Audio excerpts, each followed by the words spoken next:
Hi, you guys, and welcome to the channel. Let me read from Isaiah. This is Isaiah 52, verse 7. How beautiful upon the mountains are the feet of him who brings good news, who proclaims peace, who brings glad tidings of good things, who proclaims salvation, who says to Zion, your God reigns. Your watchmen shall lift up their voices. With their voices they shall sing together. If ever there was a people that had good news, it's the people of God. It's amazing the news we have to share. Let me go to Exodus again. We're in Exodus chapter 9. And this ninth plague, the thing that got my attention in the ninth plague is Moses is told to take some dust. And he's told to throw it in the air.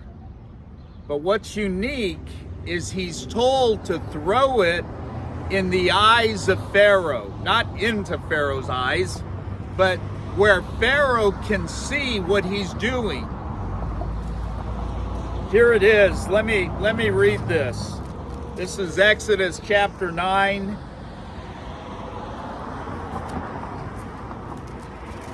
Chapter 9, starting at verse 8. So the Lord said to Moses and Aaron, take for yourself handfuls of ash from a furnace, and let Moses scatter it toward the heavens. He takes the ash, he's going to throw it towards the heavens. And in the sight of Pharaoh, and it will become fine dust on all the land of Egypt, and it will cause boils that break out in sores on man and beast throughout all the land of Egypt. That is the sixth plague. And again, it really made me think that our witness, when we're speaking as ambassadors for God, God has done something in the human race to rescue it. And when we go speaking, is our witness in the eyes of men? Often it's in the eyes of the church when we go to church on Sundays. Often it's in the eyes of the church when we go to Bible study. And it's in the eyes of the church when we go to retreats. But is it in the eyes of men? Is it done in a way that those out here would look on and say, what is that? What is that they're doing? I hope so. Pharaoh also, or God says of Pharaoh that he will harden Pharaoh's heart is hard. And God says, I'm going to make it even harder. And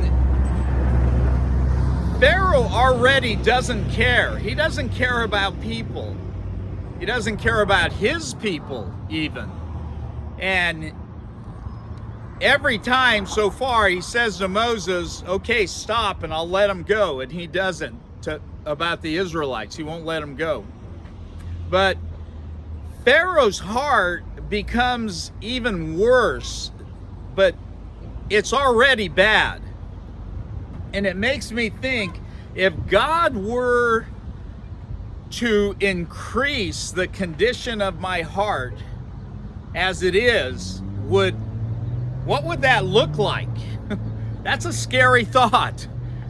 If God said, okay, the way your heart is, I'm going to let it increase in the way that it is. That's a frightening thought. Oh God, spare me from being more like me. Make me more like Jesus. Give me a heart that's like the Savior's. And in Proverbs chapter 3, verse 23, it says, watch over your heart with all diligence, for from it flow the springs of life. So we ought to be watching over our hearts daily and asking, oh God, what is it that needs to change in me? My attitude, my fears, my strengths, my weaknesses, what is it? So again, as we scatter, not pestilence, but the good news, let's hope that we scatter it in a way that whoever it is out here that sees what we're doing, they end up saying, okay, I get it. They're throwing the good news of salvation that God is offering. They're throwing it my way. Okay, let's do that. Here we go.